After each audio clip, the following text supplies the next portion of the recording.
Radio Smith ኤርትራውያንዩ Radio Smith ኤርትራውያን በሐልየት ደለይት ፍትሒ ኤርትራውያን ካብ ዲያስፖራ ዝፍኖ ናይ ሬድዮ መደብ እዩ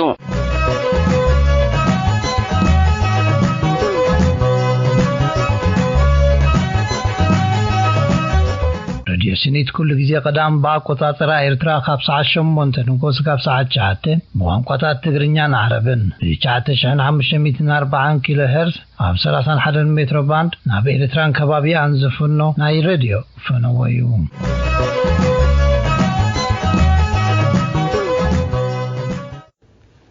سلام مبروحكم كربانكم فنو راديو سنيت كتاتلو سمعتنا خميتونيوم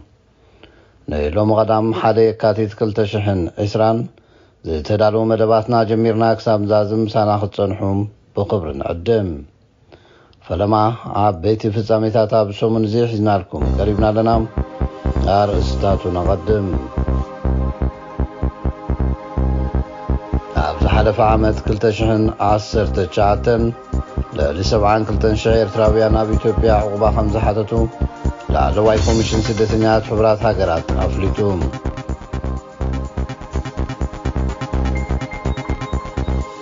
حبرات أوروبا من قصير تراناي باجت دقف مقبارو زنقف حدش لابتاب قريبوم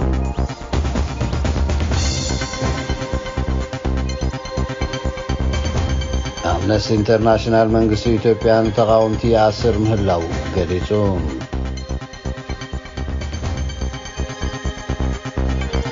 سمعتنا رصاصين عصمتناكم زرزراتهم يسعب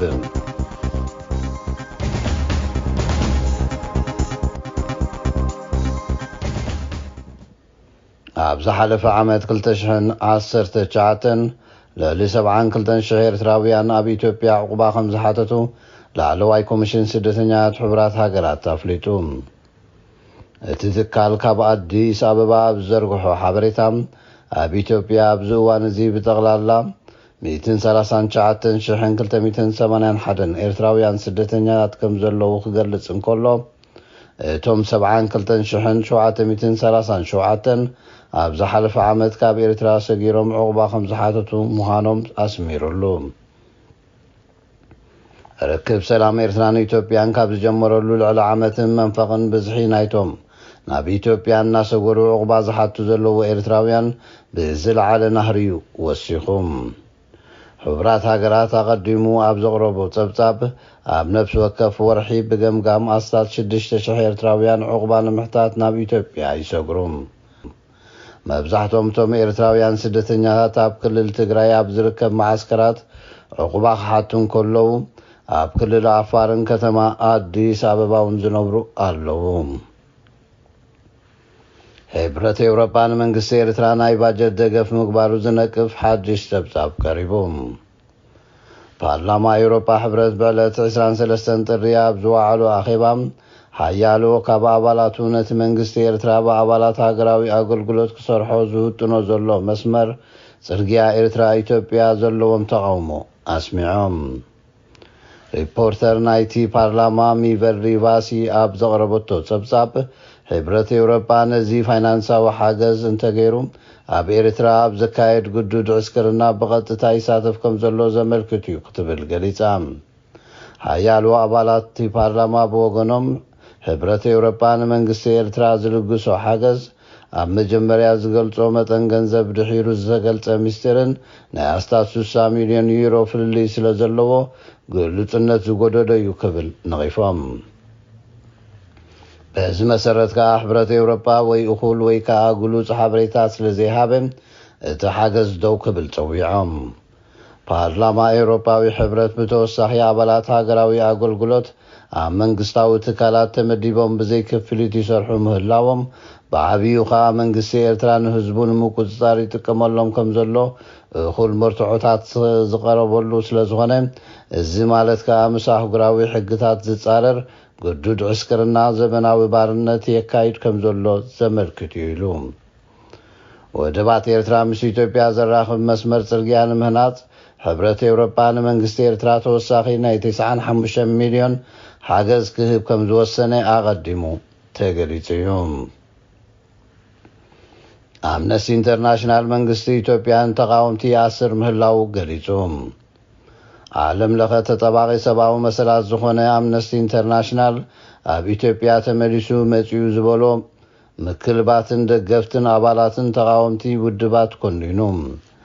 ኣብ ቀረባ እዋን ናይ ሰላም ሽልማት ካብ ዝወሰደ ሓደ መራሒ ሃገር ከምዚ ዓይነት ርእዮ ምፍጻሙ ድማ ምሒር ከጉየኒ ጀሚሩ ኣሎ ኢሉ አምነስቲ እቲ ትካል ዝረኸቦ መረዳእታ ገይሩ ኣብ ዝሓለፈ ሰሙን ዘውፅኦ ጸብጻብ ከም ዝሓበሮም ኣብ ኢትዮጵያ ምርጫ ዝካየደሉ ሰዓት እናቀረበ ኣብ ዝመጸሉ ኣብ ዝሕጂ እዋን መንግስቲ ኣብ ልዕሊ ተቃውምቲ ውድባት ጸቕጢ ክፈጥር ይሰርሕ ኣሎ ብምዃኑ ድማ ኣብ ዝሓለፈ ቀዳመ ሰንበት ጥራሕ መንግስቲ ክልል ኦሮሚያ 75 ደገፍቲ ግንባር ሓርነት ኦሮሞ ኦነግ ከም ዝኣሰረ እቲ ትካል ኣቃሊዑ ዳይሬክተር ምብራቕን ደቡብን አፍሪካ አምነስቲ ኢንተርናሽናል ዲፕሮዚ ሙቸና ከምዚ ዓይነት በሃበተ ረኽበ ዝፍጸም እስራት ቅድሚ ምርጫ 2020 ሓሳብ ናይ ምግላጽን ነጻነት ምዕፋን ናይ ምውዳብን ምእካብን መሰል ምጥሓስን እዩ ኢልዎም ኮብራ ሰማዕትና ሎም ዝተዳሎ ዜና ኣብዚ ፍጸም ዝተረፈ መደባትና ይሓድገኩም ሰናይ ምክትታል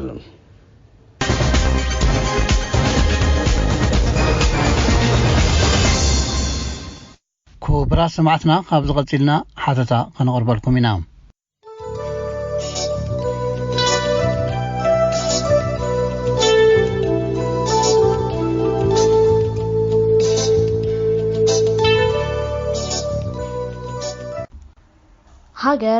ሃገርነትን መሰል ህዝብታትን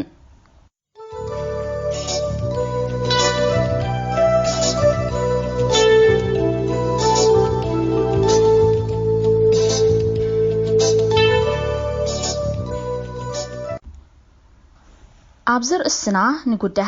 ሃገርነትን ኣብ መላእ ዓለም ብፍላይ ከዓ አፍሪቃ ድሕሪ ምርኣይ ብፍላይ ምስ መሰል ህዝብታት ተኣሳሲርና ንኩነታት ሃገርና ኤርትራ ፍሉይ ኣቃልቦ ብምሃብ ኣብ ህሉ ኩነታት ቃልስና ከነተኩር ኢና ኣብዚ ግዜ እዚ ብኩሎም ደለይቲ ፍትሒ ወይ ለውጢ ዝካየድ ዘሎ ኩሉ ጎድናዊ ቃልሲ ነዛ ኣብ ኣፍደገ ጽንተት ምብራስን ምብትታንን ህዝባ ዘላ ኤርትራ ከምኡውን ኣብ ሓደጋ ምጥፋእ ልኡላውነታት ገማጊማትሉ ዘላ እዋን ነዚ ጉዳይ ብንጹር መረዳእታ መሓዙ ኣገዳሲ እዩ ኣፈለማ ክጥቀስ ዘለዎ ኣብ ዓለም ዘለው ኩሎም ኣሕዛብ ሕብሮም ዓሌቶም ዘርኦም ቋንቋኦምን ባህሎምን ቁጠባዊ ወይ ነገራዊ ምዕባሊኦምን ወዘተን ብዘይገድስ ማዕረ ፍጡራት ምዃኖም ምእማን መሰረታዊ ጉዳይ እዩ ኣብ ቅዱሳት ጽሑፋት ከም መጽሓፍ ቅዱስ ቁርኣን ወይ ካልእ ዝኣምን እግዚአብሔር ወይ አላህ ንሰብ ማለት አዳምን ሔዋንን ፈጢርዎም ንሳቶም ድማ ንዝተረፉ ኩሎም ደቂ ሰባት ወሊዶም ኢሉ ይኣምን በዝኾነ በኻልእ መዳይ ብስነ ፍልጠት ሕግን ሞጎትን ኩሉ ፍጡር ሰብ ማዕረ ናጻን ክቡርን ኮይኑ ኣብዛ ዓለምና ኣብ ዝኾነ ይኹን ቦታ ናይ ምንባር ወይ ምህላውን ምቕጻልን ዘይሕከኽ ባህርያውን መባእታውን መሰል ዘለዎ ምዃኑ ዘይምዝንጋዕ ኤርትራውያን ድማ ከም ካልኦት ህዝብታት ኣይልዕሉ ኣይንእሱ ማዕረ እዮም ካብዚ ቀጽልና ኣብቲ መሰረታዊ ኣመር ሃገር ክንኣቱ ኢና ሃገር ማለት ብዘመናዊ ኣጸዋውዓ ክልተ ዓይነት ኮይኑ ሃገር ወይ ብሄር ብግዕዝ ኮይኑ ብእንግሊዝኛ ድማ ኔሽን ይበሃል እቲ ካልኣይ ሃገር ወይ ዓዲ ዝበሃል ድማ ብእንግሊዝኛ ካንትሪ ዝብል የጠቃልል ካብ ግዜ ጥንቲ ታሪኽ ኣትሒዙ ብልማድ ንሓደ ህዝቢ መንግስታዊ ግዝኣት ንግስነት ወይ ከባቢ ሃገር ተባሂሉ ይጽዋዕ እኳ እንተነበረ እዚ ናይ ሎሚ ዘመናዊ ሕጋውን ወግዓውን ኣጸዋውዓ ፍሉይ ንጹርን ሕጋውን እዩ ምስ ልኡላውነትን ናቱ ነፃ መንግስታዊ ምምሕዳርን ሃገረ ማለት ስቴት ወይ ደውላ ድማ ዝተኣሳሰር እዩ ብመጀመርያ ነቲ ሃገር ማለት ብሄር ወይ ኔሽን ዝብል ንርአ እቲ ካልኣይ ትርጉም ሃገር ወይ ዓዲ ማለት ካንትሪ ዝብል ድማ ጸኒሕና ክንፍትሾ ኢና ሃገር ወይ ብሄር ብእንግሊዝኛ ኔሽን ዝበሃል ሓደ ርጉእ ማሕበረኮም ናይ ህዝቢ ኮይኑ ናይ ሓባር ቋንቋ መሬት ታሪኽ ኤትኒሲቲ ወይ ዓለት ወይ ስነ ኣምራዊ ኣቃውማን ሓባራዊ ባህልን ዘለዎ እዩ እዚ ካብ ኤትኒካዊ ዝያዳ ፖለቲካዊ ጠባይ ይሕዝ ካልእ መግለጺኡ ብምሉእነት ዝኸተተ ወይ ትካላዊ ቅርጽ ዝሓዘ ኤትኒካዊ ጉጅለ ዝብል እዩ። ገለ ሃገራት ወይ ብሄራት ሓደ ቋንቋ ባህልን ኤትኒካዊ መበቆልን ዘለወንን ካልኦት ድማ ብሕውስዋስ ቆይመን ግን ኣብ ነዊሕ ምዕባለ ናብ ሓደ ዓይነት ኣቃውማ የምርሓ ወይ ይምዕብላ። ቤኔዲክት ኣንደርሰን ዝተባህለ ነዚኣ ብሓሳብ ወይ ግምት ዝቆመት ማሕበረኮም ክብላን ከሎ ፓል ጄምስ ድማ ረቃቕ ማሕበረኮም ይብላ። እዚ ባህላ ነቲ ስጡምነቱን ካብ ነገራዊ ናብ ኣእምራዊ ከም ዝዛይድ ንምርኣይ ዳ እምበር ንምቅላሉ ይኮነን። ዜጋታት ሃገር ንነብሶም ከም ኣባላት ፍሉይ ክፋላታ ከም ኣውራጃ ወይ ካልእ ዘይኮነስ ከም ኣባላት ታ ሃገር ብጠቕላላ ገይሮም እዮም ዝወስድዋ። ከም መጠቃለልን መፍለይን ከዓ ሃገረ መንግስቲ፣ ሃገረ ብሄረ ወይ ኔሽን ስቴት ክትበሃል ትኽእል። እዚ ኣብ ኣፍሪቃ ብዘይካ ምናልባት ኣብ ሶማልያ ጥራይ ብናይ ታሪክ ኣጋጣሚ ዝተፈጥረ እንተዘይኮይኑ ኣብ ኣህጉርና ኣፍሪቃ ኣይማዕበለን። ምክንያቱ ድማ ብሰንኪቲ ካብ መበል 16 ክፍለ ዘመን ጀሚሩ ዘጋጠመ ንባህርያውን ታሪኻውን ምዕባለ ህዝብታት ኣፍሪቃ ዝኸለፈ ኤውሮጳዊ ዘመናዊ መግዛእቲ ወይ ኮሎኒያሊዝም እዩ። ሃገር በቲ ክላሲካውን ንቡር ታሪኻዊ ኣገባብ ምዕባለ ዝሰጎመሉን ብብዝሒ ዝረኣየሉን ኣብ ኤውሮጳ ኣብ ከም በዓል ፈረንሳ፣ ጀርመን፣ ኖርዌይ፣ ኢጣልያን ካልኦትን እዩ። ናብቲ ካልኣይ ትርጉማ ምስ እንኸይድ ሃገር ወይ ካንትሪ እትበሃል ሓንቲ ማሕበረኮም ዝተጠርነፈ ህዝቢ ዘለዋ ኮይና ኣብ ሓደ ዶባቱ ዝተነጸረ ጂኦግራፊካዊ መሬት ኣብ ትሕቲ ናጻ መንግስታዊ ምምሕዳርን ልኡላውነት ዘለዎ ሃገረ ማለት ስቴት ወይ ዶላ እትመሓደር እያ። እዛ ሃገር ናታ ፍሉይ ጠባያት ከም መንግስታዊ ምምሕዳርን ንጹር ዶብን ክህልዋን ከሎ ኣቃውማ ህዝባ ግን ካብታ ላዕለወይቲ ፍልይ ብዝበለ ካብ ሓደ ንላዕሊ ቋንቋ ኤትኒሲትን ባህልን ዝውንኑ ህዝብታት ኣለዋ። እንሓንሳእ ብዙሐ ብሄራዊ ወይ ማልቲናሽናል ተባሂላ ትጥቀስ እያ። ንኣብነት ኩለን ሃገራት ኣፍሪቃ ብዘይካ ሶማል። እዘን ክልተ ቃላት ብልሙድ ከም ሓደ ጌርካ ወይ ብምውርራስ ይዝውተራ እየን። በዚ ሰዓበ ድማ ኣብ ሰባት ናይ ኣእምር ምድንጋራት ክፈጥራ ጸኒሐንን። ንእግረ መንገድና እቲ ብትግርኛ ሃገረ ዝበሃል ብእንግሊዝኛ ስቴት ብዓረብ ድማ ደውላ ዘስምዕ ቃል ከነብርህ ክንፍትን ኢና። ሃገረ ማለት ሓደ ልኡላዊ መንግስቲ ዘመሓድሮ ንጹር ዝደቡ መሬትን ህዝብን ሕጋዊ ተፈላጥነትን ዘለዎ ኣቃውማ ዝገልጽ ኣምር እዩ። ምስ ዝኾነ ፍሉይ ህዝቢ ቋንቋ፣ ኤትኒሲቲ፣ ብሄር ወዘተ ምትእስሳር ይብሉን። ልኡላውነት ወይ ሶቨረንቲ ክንብል ኮለና ድማ ሓደ ኣመሓዳሪ ኣካል ወይ መንግስቲ ካብ ካልእ ግዳማዊ ኣካል ወይ ምንጪ መሰል ምምሕዳር ዘለዎ እዩ። ብፖለቲካዊ ክልሲ ሓሳብ እዚ ልኡላውነት ንልዑል ስልጣን ኣብ ልዕሊ ሓደ ንጹር ቅርጺ መንግስቲ ወይ ሃገር ኣብ ኣህጉራዊ ሕጊ እዩ ዘርኢ። ሃገርና ኤርትራ ከም ኩለን ሃገራት ኣፍሪቃ ውጽኢት ናይቲ ካብ 15 ዘመን ዝጀመረ ኤውሮጳዊ መግዛእቲ ኢጣልያ፣ ብሪጣንያ፣ ፈረንሳ፣ ጀርመንን ካልኦትን እያ። ስለዚ ዶባታ በቲ ኤውሮጳውያን ኣብ ነንሕድሕዶም ምስ ጎረባብቶምን ዝሓንጸጽዎ ከምኡውን ብባህርያዊ ጠረፋት ከም ባሕሪ፣ ቀላይ፣ ጎቦ ወዘተ ተዋሃሂዱ ተሓንጺጹ። ድሕሪ ምዝዛም ካልኣይ ኩናት ዓለም ኣብ ዝነበረ 30 ዓመታት ማለት ካብ 1945 ክሳብ 1975 ድማ መግዛእቲ ብቐንዱ ተሰባቢሩ ሃገራት ኣፍሪቃን ካልኦት ናይ ሳልሳይ ዓለም ግዝኣታትን ናጽነተን ተጎናጺፈን። ውድብ ሓድነት ኣፍሪቃ ኣብ 1963 ክኸውን ከሎ ዝወሰዶ ለባምን ግብራውን ርሑቕ ዝጠመተን ውሳኔ ንመግዛእታዊ ዶባት ዘለና ዕቃቤታት ብዘይገድስ ከም ዘለዎ ምቕባልን ምኽባርን ዝብል ነበረ። ኩለን ሃገራት ኣፍሪቃን ዓለምን ድማ ነዚ ተቐቢለንኦ። ግደ ሓቂ እንተተራእየውን ካልእ ኣማራጺ ነበረን። ምክንያቱ ብዘይካዚ ብኻልእ ኣገባብ ኣቃውማን መስመርን ዶባት ሃገራት ሙሳን ዘይዋጽእ ነይሩ። ኣየናይ መምዘንኸ ከም ቅቡልን ቁንዕን ክውሰድ ይኽእል ነይሩ። ቋንቋ፣ ባህሊ፣ ታሪኻዊ ምትእስሳር፣ ሃይማኖት፣ ቀቢላ ወይ ካልእ ከም መምቀሊ ዶባት ሃገራት ዘስርሕ ኣይነበረን። ልክዒው ኣቃውማን ዶባትን ተን ሃገራት ኣፍሪቃ ብናይተን ገዛእቲ ኤውሮጳውያን ሃገራት ድሌትን ዓቕምን ካልእ እዋናዊ ኩነታትን ደኣምበር ናይቲ ዝምቀል ዘሎ ህዝቢ ጥቕሚ ረብሓ ታሪኽ ባህሊ ቋንቋ ቀቢላዊ ወይ ኤትኒካዊ ኣቃውማን ካልእን ኣብ ግምት ዘእተወ ይነበረን ገለ ኤትኒካዊ ጉጅለታት ቀቢላታት ወይ ብቋንቋ ዝጥርነፋ ኣብ 2 ወይ 3 ወይ ልዕሊኡ ሃገራት ይምቀላ ናይ ካልኦት ከዓ ገለ ክፋለን ወይ ብሙሉአን ኣብ ሓንቲ ሃገር ምስ ካልእ ይጥርነፋ ነይረን ሕሉፍ ሓሊፍወን ኤውሮጳውያን ገዛእቲ ኣብ 1884 ዓመተ ምህረት ኣብ በርሊን ብወከልተን ተኣኪበን ንኣህጉር ኣፍሪቃ ከም ስጋ ጉዚ ወይ ሕምባሻ ተመቒለና እየን እቲ ኣብ 1870 ዓመተ ምህረት 10 ሚእታዊት ኣብ ትሕቲ መግዛእቲ ዝነበረ ክፍለ ኣፍሪቃ ኣብ 1914 ዓመተ ምህረት ኣቢሉ ዳርጋ 90 ሚእታዊት ኣብ ትሕቲ መግዛእቲ ኣትዩ እዚ ዝሕዝን በደልን ብመሰል ህዝብታት ምጽዋትን ነይሩ ናይ ሎም ርእስትና ንሳዕቤናት ወይ በደላት መግዛእቲ ምዝርዛር ስለ ዘይኮነ ነዚ ጉዳይ ንግዚኡ ክንወንዝፎ ኢና ከም ዝተጠቕሰ ሽዑ ብዘይካ ኢትዮጵያን ላይቤርያን ኩሉ መሬት ኣፍሪቃ ኣብ ትሕቲ ኤውሮጳዊ መግዛእቲ ኣትዩ ድሒሩ ኢትዮጵያ ኣብ 1935 ዓመተ ምህረት ንኣስታት 5 ዓመታት ኣብ ትሕቲ መግዛእቲ ኢጣልያ ኣትያ ከም ዝነበረት ዝዝከር እዩ ኣብዚ ፍሉይነታት ናይዘን ክልተ ኣብ ትሕቲ መግዛእቲ ዘይኣተዋ ሃገራት ካብ ምንታይ ዝተበገሰ እዩ ምምላስ የድሊ ንሳተን ፍሉያት ሓያላት ወይ መለኮታዊ ምስጢር ሃልይወን ዘይኮነስ ናይ ታሪክ ኣጋጣሚው ሓጊዝወን ላይቤርያ ካብ ኣሜሪካ ብዝመጹ ናጻ ዝወጹ ጊልያታትን ካልኦትን ዝቆመት ኮይና ጽቡቕ ዕድላትን ኣጋጣሚታትን ረኺባ ንኣሜሪካ ዝመሳሰል ስርዓተ መንግስትን ኣካይዳን ፈጢራ ዛጊት ክሳብ ሎሚ ከይተገዝአት ቀጺላ ከም ኣብነት ባንዴራኣ ሓንቲ ኮኸብ ጥራይ ዘላታ ቅዳሕ ኣሜሪካ እያ ብሓገዝን ምትብባዕን ኣሜሪካ ከም ዝሰረረትውን ይሕበር እዩ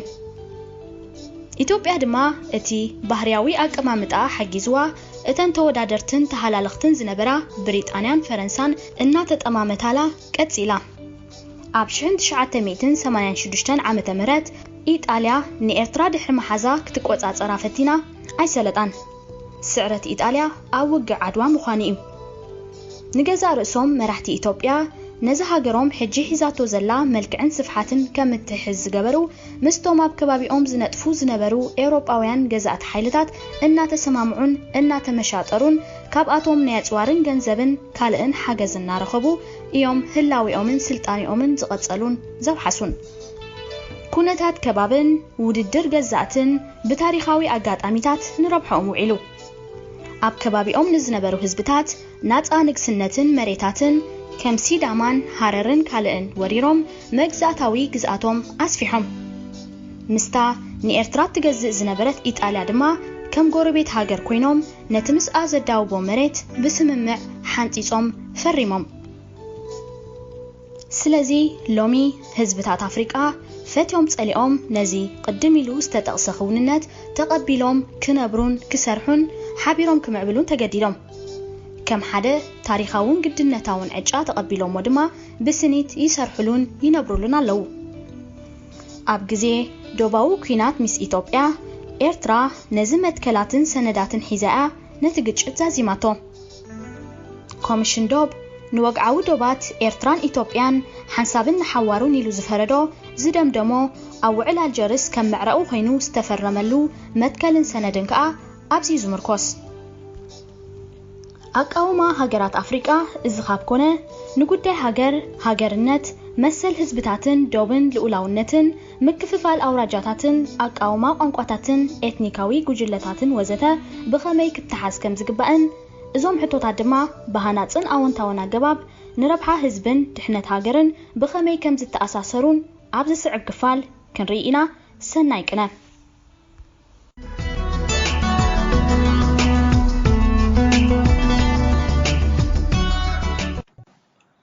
ሰላም ክቡራት ኤርትራውያን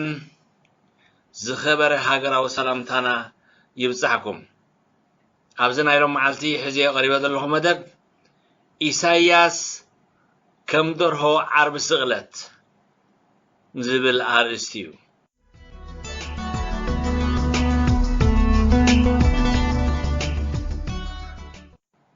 እዚ አርእስቲ እዚ ምናልባት አነጻጽርና ክንሪኦ ከለና ቃሕ ከም ዝበለና ዘይኮነ ምስ ሕጂ ዘሎ ኩነታት ምስ ዝጸንሐ አካይዳ ናይ ኢሳያስ ብምግንዛብ ኣብዚ እዋን እዚ ኣብ መንፈስ ኢሳያስ ዘሎ ሸغሎትን ምርባሽን ልክዕ ከምቲ ኣብ ዓርብ ስቕለት ተኣሲሩ ዝውዕል ደርሆ ናይ መወዳእታ ዕድሉ ንሞት ጥራይ ዝኸውን ናይ ኢሳያስ ጉዳይ ከዓ ናይ መወዳእታ ዕድሉ ልክዕ ከምቲ ደርሆ ናይ ዓርብ ስቕለት ምዃኑ እዚ ግዜ ባዕሉ የርእየናን ይምህረናን ኣሎ እዚ ጉዳይ እዚ ካብ ኩንነት ተበጊስና ንቕርቦ ዘለና ምዃኑ ኣቐዲመ ክሕብር እደሊ ኣብ ዝሓለፈ እዋናት ምናልባት ቅድሚ 10 ዓመት ወይ 15 ወይ 20 ዓመት እቲ ናይ ኢሳያስ አንዊሕካ ናይ ምኻድ ከም ድሌትካ ተገማጢልካ ናይ ምእታውን ሙፋርን ከም ድሌትካ ናይ ምብላዕን ምስተይን ከም ድሌትካ ናይ ምእሳር ምጽፋዕ ምቕፋት ምርሻን ዝነበረ ግዜ ሕጂ ኣኺሉ እዚ እዋን እዚ እቲ ኩሉ ዝነበረ ኣደራ እቲ ኩሉ ዝነበረ ሓለንጊ ኣብ ርእሲ ኤርትራውያን ዝወርድ ዝነበረ ናብ ርእሲ ኢሳያስ ክወርድ ቀሪቡ ከም ዘሎ ሙሉእ ህዝቢ ኤርትራ ክፈልጥ ይግባእ እዚ ዝኾነ ይኹን ምግናን ዘይተሓወሶ ካብ ሁሉ ኩነታት ኣጋናዚበ ዘቕርቦ ዘለኹ ተሪዮታት ምዃኑ ከዓ በዛ ኣጋጣሚ እዚ ደጋጊመ ክገልጽ ከለኹ ደስ ይብለኒ ኣብ ዝሓለፈ እዋን ከም ዝኽሪኦ ፀናሕና ምናልባት እዚ ናይ 2018 ዘምጾ ጉዳይ ሃንደበት ካብቲ ንነዊሕ ዓመታት ተሓቢሉ ፀንሐ ዲጋ ዓድሃሎ ብመሰረት እቲ ቀዳማይ ሚኒስትር ናይ ኢትዮጵያ ዘቕረቦ ናይ ሰላም ጻውዒት ካብ ዓድሃሎ ወፂኡ ንኤርትራውያን እኳ እምቢ ኣይረአን እምቢ ኣይንቀሳቐስን እምቢ ኣብ ዝኾነ ይኹን እዋን የለኹን እኳ እዩ ኣቢሉ ንኢሳያስ ዝደለየ ልክዕ ንዓድሃሎ ክኸይድ ኣሎ ሚኒስትር ጀነራል ዝኾነ ይኹን ካብ ደገ ተላኢኾም ዝመፁ ከይተረፉ ናይ መንግስቲ ልኡኻት ኩሎም ናብ ዓድሃሎ ይኸዱ ነይሮም ኮይኑ ግን ምናልባት እቲ መከራ ህዝቢ ኤርትራ ክውዳእ ስለ ዝበሎ ዘይውዳእ ሽግር የለን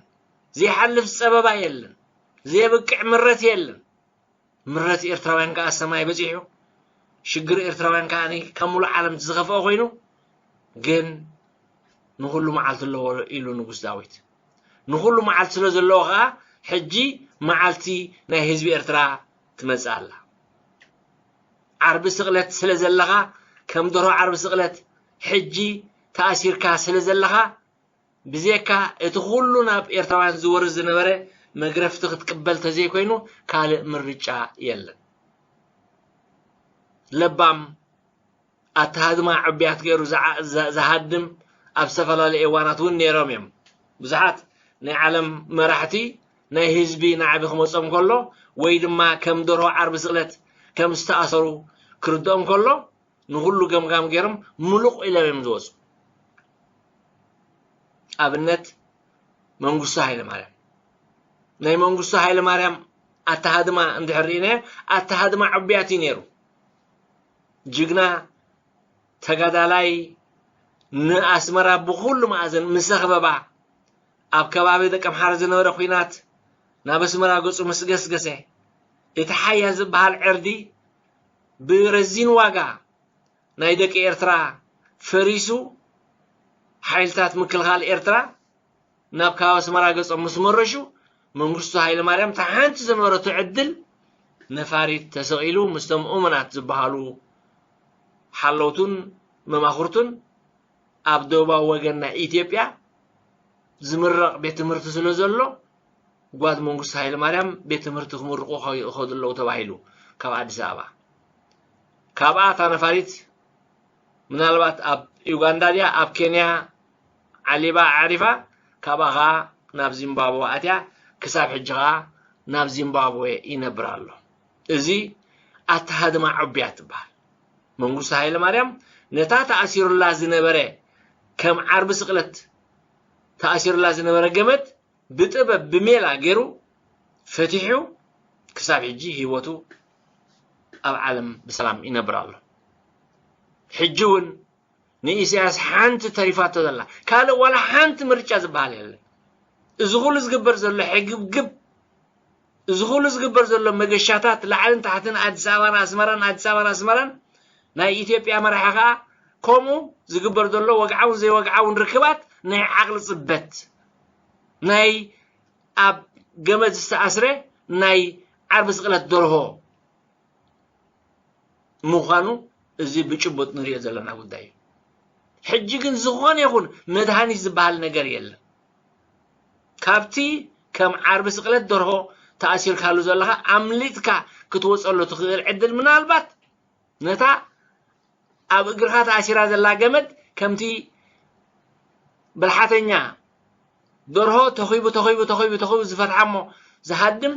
ናይ ምህዳም ዕድል ጥራይ ዘላትካ ክትሃድም بهليكوبتر ጌርካ ነቲ ሁሉ ዝረገጽካ ህዝቢ ብልዕልዩ ጌርካ ክትሃድም ሓንቲ ዕድል ኣላትካ እንደዚህ የለ ግን ዱላ ህዝቢ ኤርትራ ተላዒሉ ከም ዘሎ ትሪኦን ትግምቶን ዘለኻ ጉዳይ ሓንሳብ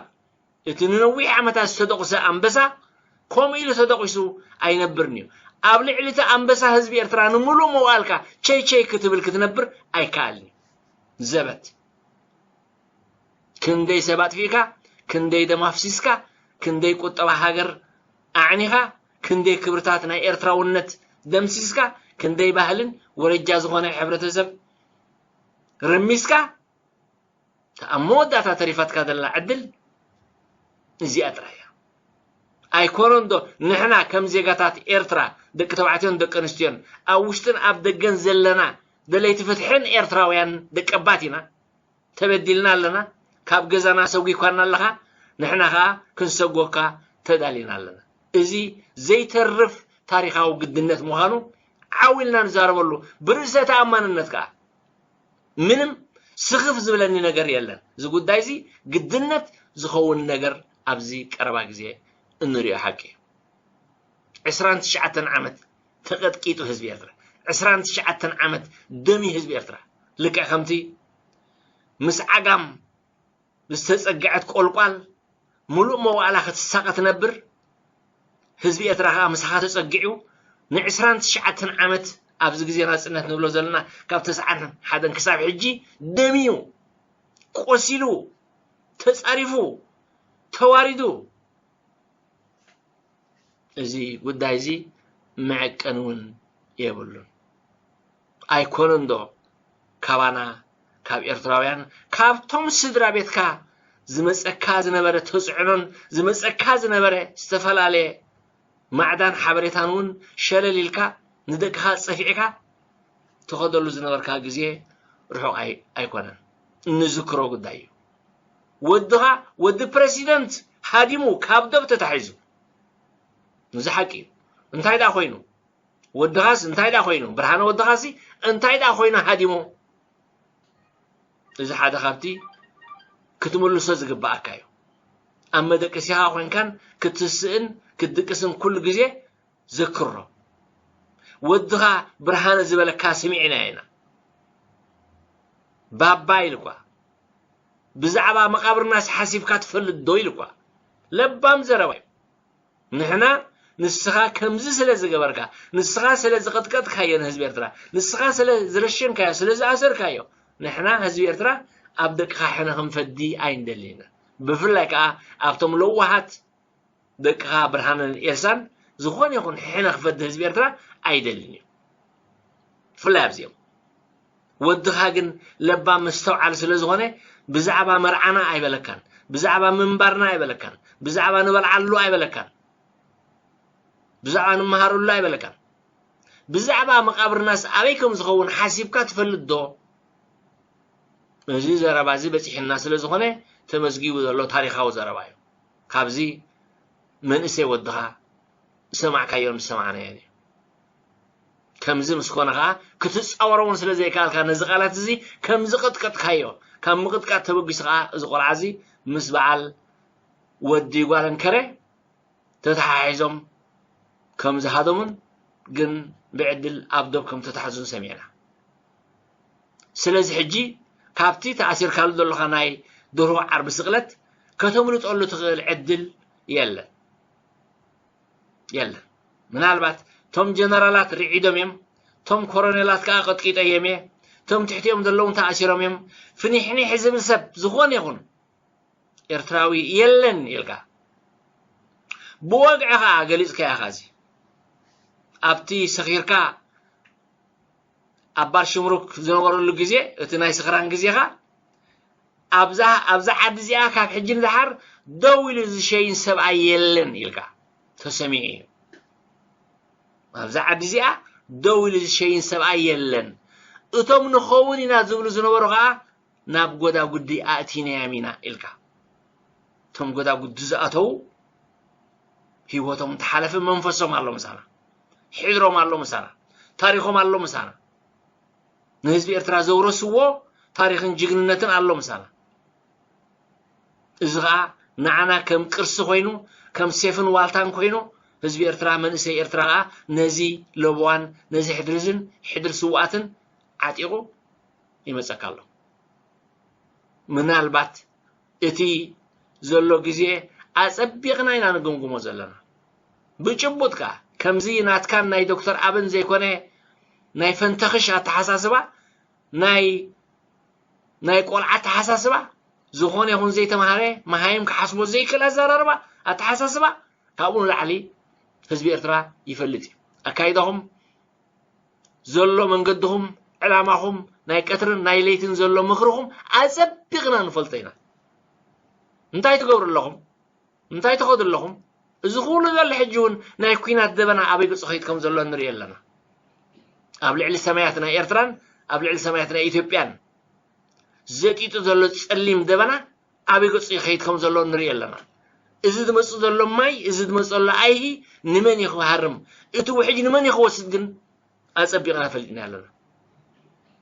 بزو حجزي نسخان كما هذا امسلو ناي بحق ازيم اشجرت سبات أزيم قفعت سبات أزيم دبنياتات أزيم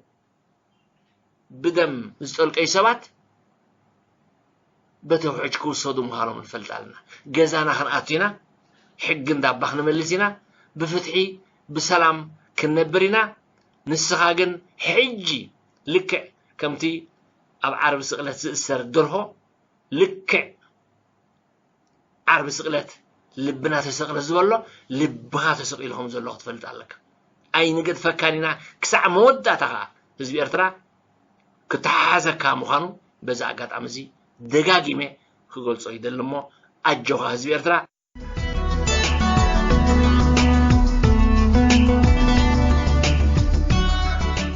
أركز كبراتن كبران سمعتنا لو مزبلنا يوم تحسطوتاتنا زوم استخداتلكم ممكنهم نمكتتالكم عزينا نمسكن زمت صومن بخالد حسطينا خنرخب كساب شعو السلام كنه نقول لنا